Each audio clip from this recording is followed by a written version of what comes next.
Shalom, salam kamu spesial. Satu pertemuan yang istimewa. Kita boleh berjumpa lagi malam ini. Dan saya ingin mengangkat satu topik kasihan. Ustadz Agustan stroke, istrinya kena kanker ganas, mamanya stroke juga. Bagaimana pandangan Alkitab tentang penyakit?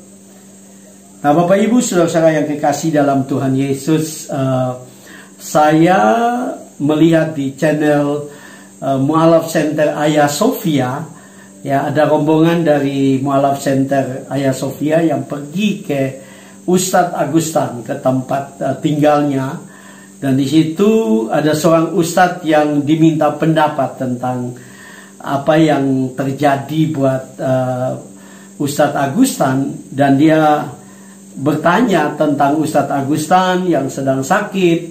Dan di situ kita melihat Ustadz Ipung Atria juga memberi penjelasan bahwa Ustadz Agustan sedang stroke, istrinya sedang kena kanker ganas, dan kemudian mamanya kena stroke juga. Nah, Bapak Ibu saudara, kalau kita melihat video itu kita sangat sedih, kasihan, karena keluarga beliau hampir semua menderita sakit penyakit. Hanya dua anaknya yang kalau kita saksikan, kedua anaknya yaitu Selda dan Injilia yang masih tetap di dalam kekristenan. Mereka puji Tuhan sehat, puji Tuhan ya. Tetapi kasihan buat baik itu Ustadz Agustan, istrinya, maupun mamanya yang sedang sakit parah. Nah, untuk lebih jelasnya, mari kita saksikan video, potongan video dari yang saya ambil dari channel Mu'alaf Center Hagia Sophia. Mari kita saksikan bersama-sama. Yang sini sakit dua orang. Sakit dua orang. Yang sini sakit dua orang. Satu beliau, satu ibunya beliau. Oh, satu mamanya. Yang sudah masuk Islam. Istrinya juga sakit. Istrinya juga sakit. Kanker. Masya Allah. Ya, itulah ujian. Ya. Jadi hidup ini tidak akan pernah lepas dari ujian. Gitu. Jadi jelas ya, saya ulangi lagi, bahwa hidup ini tidak akan pernah lepas dari ujian. Nah, ini barang siapa yang kuat dalam ujian ini, tetap kokoh imannya, insya Allah ahli surga. Amin. Nah, ini makanya kok Agustan ini mudah-mudahan bukan kena kutukan, kata bahasa Jawa kena walat, tapi ini memang sudah kodratullah. Karena istrinya juga sakit, kalau nggak salah sakit apa? Kanker. Nah, ini Agustan sakit, mamanya juga sakit nih di belakang Agustan, di kamar belakang. Nah, ini semuanya adalah hakikatnya memang takdir Allah gitu. Jadi kita nggak bisa apa-apa, tidak ada hubungannya dengan ini dan itu gitu.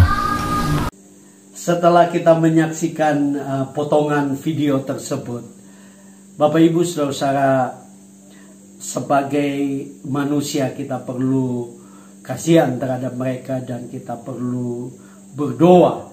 Bahkan kalau kita bisa mendukung mereka, kita perlu mendukung mereka karena mereka betul-betul membutuhkan pertolongan. Nah, saya tidak punya maksud bahwa Ustadz Agustan ya dan juga yang lain-lain tadi kita saksikan bagaimana diceritakan mereka menderita ya. Saya tidak punya maksud bahwa semua itu mereka dikutuk oleh Allah, karena memang saya mendengar bahwa istrinya sudah sakit sebelumnya, kemudian mamanya juga sudah tua. Tetapi secara khusus saya ingin supaya kita belajar kebenaran tentang penyakit, karena orang Kristen juga tidak kebal dengan penyakit. Tetapi kita perlu mengetahui dengan benar, dengan tepat, bagaimana pandangan Alkitab tentang penyakit, secara khusus pandangan Yesus sendiri tentang penyakit. Nah, mari kita lihat di dalam Yohanes pasal 11 ayat yang keempat. Yohanes 11 ayat 4. Di situ dikatakan ketika Yesus mendengar kabar itu, ia berkata penyakit itu tidak akan membawa kematian, tetapi akan menyatakan kemuliaan Allah. Sebab oleh penyakit itu anak Allah akan dimuliakan. Nah, kalau kita baca seluruh kisah tentang cerita di mana Lazarus, saudara dari Maria dan Marta, sedang menderita sakit yang saya yakin cukup serius, karena mereka mengutus orang untuk memanggil Yesus yang ada di seberang Yordan, dan itu jaraknya cukup jauh karena perjalanan 2 hari. Nah, itu bukan menjadi fokus saya, tetapi dari ayat ini kita merenungkan tentang penyakit, karena Yesus juga memberi pendapat tentang penyakit. Nah, ada 2 hal yang kita bisa belajar. Yang pertama, bahwa penyakit bukanlah kehendak Allah. Nah, ini penting Bapak Ibu Saudara-saudara. Kita harus sadar bahwa penyakit itu bukanlah kehendak Allah. Allah tidak menghendaki kita sakit. Ya. Allah mau supaya kita sehat. Tapi ada hal-hal yang bisa menyebabkan kita sakit. Nah, ini yang perlu kita belajar bersama-sama. Nah, secara khusus kita juga akan baca dalam Yohanes pasal 9 ayat 2 dan 3. Yohanes 9 ayat 2 dan 3. Di situ dikatakan murid-muridnya bertanya kepadanya, maksud kepada Yesus, "Rabi, siapakah yang berbuat dosa, orang ini sendiri atau orang tuanya, sehingga ia dilahirkan buta?"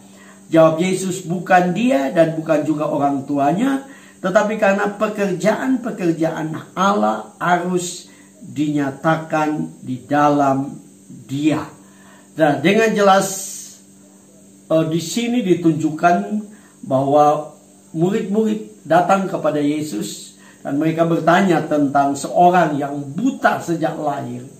Ya, seringkali kalau orang buta sejak lahir, mungkin orang berpendapat bahwa karena orang tuanya sendiri yang berbuat dosa sehingga Tuhan menghukum dia buta. Orang mungkin berkata, karena dia sendiri dan sebagainya. Nah, ini seringkali menjadi pendapat manusia. Tetapi yang luar biasa, Yesus berkata bahwa penyakit yang terjadi kepada orang buta ini adalah karena pekerjaan-pekerjaan Allah harus dinyatakan. Artinya saya dan saudara harus sadar bahwa Tuhan mengizinkan, saya bisa katakan seperti itu ya, penyakit supaya pekerjaan-pekerjaan Allah dinyatakan, mujizat Allah dinyatakan, perbuatan ajaib dari Tuhan dinyatakan. Itu sebabnya kita harus tahu bahwa tujuan seseorang sakit adalah supaya kuasa Tuhan dinyatakan. Nah, tadi memang saya sudah sebut, tapi saya ingin mengulang lagi bahwa kalau kita meneliti Alkitab, kita juga menemukan bahwa penyakit itu adalah bukan datang dari kehendak Tuhan, tetapi diizinkan Tuhan. Kita lihat dalam Ayub pasal 1 maupun pasal 2, kita menemukan dengan jelas bahwa ada adegan di situ di mana iblis menuduh Ayub ya di hadapan Allah. Dan dia menantang Allah, dia berkata bahwa Ayub sehat, Ayub diberkati, Ayub luar biasa oleh karena Tuhan menjaga, memproteksi dia. Dan dia minta izin kepada Tuhan untuk mendatangkan penyakit borok buat Ayub. Dan di situ dengan jelas Tuhan mengizinkan itu terjadi. Tapi semua dalam kontrol Tuhan. Artinya ada penyakit yang terjadi dalam kehidupan kita, itu diizinkan Tuhan. Ya, itu Tuhan izinkan. Tetapi tujuannya tetap sama, yaitu supaya pekerjaan-pekerjaan Allah harus dinyatakan. Nah, kemudian yang berikut, kalau kita meneliti juga di dalam 1 Korintus 11 ayat 27 sampai 30. 1 Korintus 11 ayat 27 sampai 30, di situ dikatakan, "Jadi barang siapa dengan cara yang tidak layak makan roti atau minum cawan Tuhan, ia berdosa terhadap tubuh dan darah Tuhan. Karena itu hendaklah tiap-tiap orang menguji dirinya sendiri, dan baru sesudah itu ia makan roti dan minum dari cawan itu. Karena barang siapa makan dan minum tanpa mengakui tubuh Tuhan, ia mendatangkan hukuman atas dirinya. Sebab itu banyak di antara kamu yang lemah dan sakit, dan tidak sedikit yang meninggal." Nah, Bapak Ibu saudara-saudara yang kekasih dalam Tuhan Yesus, ada penyakit juga yang terjadi oleh karena kita melakukan pelanggaran terhadap hukum Tuhan atau peraturan Tuhan. Ya, di sini dengan jelas firman Allah berkata bahwa kalau kita mau mengambil tubuh dan darah Kristus, kalau di dalam kekristenan itu disebut perjamuan kudus, kita harus benar-benar menyiapkan diri kita. Kita harus menguji diri kita. Kita harus minta ampun dengan dosa-dosa kita, sehingga kita betul-betul layak. Karena apa? Karena kalau kita lakukan itu dengan cara tidak layak, tidak siap untuk mengambil perjamuan, kita juga akan dihukum oleh Tuhan. Itu sebabnya saya tidak setuju karena ada channel Kristen yang berkata bahwa Tuhan tidak pernah menghukum orang. Ini Alkitab dengan jelas menunjukkan bahwa apabila kita melanggar hukum Tuhan, melakukan dosa, melakukan sesuatu pelanggaran terhadap aturan-aturan Tuhan yang penting dalam menyangkut penghormatan. Itu sebabnya kalau saya pribadi, saya tidak bersuka cita karena Agustan mengentuti Alkitab kemudian dia kena stroke. Tetapi saya membuka pikiran saya dan saya bisa katakan bahwa dia sedang menantang Tuhan dan dia sedang mendapatkan penghukuman. Nah ini terjadi. Dan karena Tuhan dengan jelas berbicara tentang menghormati, mengakui tubuh Tuhan, mengakui Tuhan, mengakui kekudusan Tuhan, mengakui otoritas dari firman Allah, di mana Ustadz Agustan mengentuti Alkitab. Dan saya percaya itu yang mendatangkan penghukuman bagi dia. Tetapi di dalam Tuhan, apapun terjadi selalu ada jalan. Ya, bahkan kalau kita baca tadi di dalam ayat ini, bukan saja kita lemah dan sakit oleh karena tidak menghormati tubuh Tuhan, kita dihukum Tuhan. Ya, tetapi juga bahkan kita bisa meninggal karena tidak menghargai dan menghormati tubuh Tuhan. Penghargaan terhadap otoritas dan kekuatan Tuhan. Nah yang kedua yang kita bisa belajar adalah dari ayat yang tadi kita baca di dalam Injil Yohanes pasal 11 tadi. Kalau kita perhatikan dengan jelas di situ, ketika Yesus mendengar kabar itu, ia berkata penyakit itu tidak akan membawa kematian, tetapi akan menyatakan kemuliaan Allah. Ya, sebab oleh penyakit itu anak Allah akan dimuliakan. Nah ini sesuatu yang luar biasa. Bahwa Tuhan berkata bahwa penyakit yang terjadi dalam kehidupan kita, kalau kita datang kepada Tuhan, penyakit itu akan mendatangkan kemuliaan bagi anak Allah. Dengan jelas, ya, Kadrun yang suka berkata bahwa Yesus tidak pernah berkata bahwa dia anak Allah. Ayat ini dengan jelas, Yesus berkata bahwa penyakit itu akan mendatangkan kemuliaan bagi anak Allah. Nah siapa yang Yesus maksud dengan anak Allah? Ya dirinya sendiri. Dia mengakui bahwa dia adalah Allah. Ya, nah kembali kepada apa yang sedang kita bahas. Jadi penyakit-penyakit yang terjadi dalam kehidupan kita, baik itu oleh karena sesuatu terjadi, ya seperti orang yang buta sejak lahir bukan karena dosa orang tua atau dosanya sendiri, tetapi juga penyakit yang disebabkan oleh Tuhan mengizinkan itu terjadi dalam kehidupan kita, atau penyakit yang terjadi oleh karena kelalaian kita, tidak menghormati Tuhan, tidak menghormati tubuh Kristus dalam perjamuan kudus, atau tidak menghormati otoritas Allah, tidak menghormati firman Tuhan yang adalah Allah sendiri.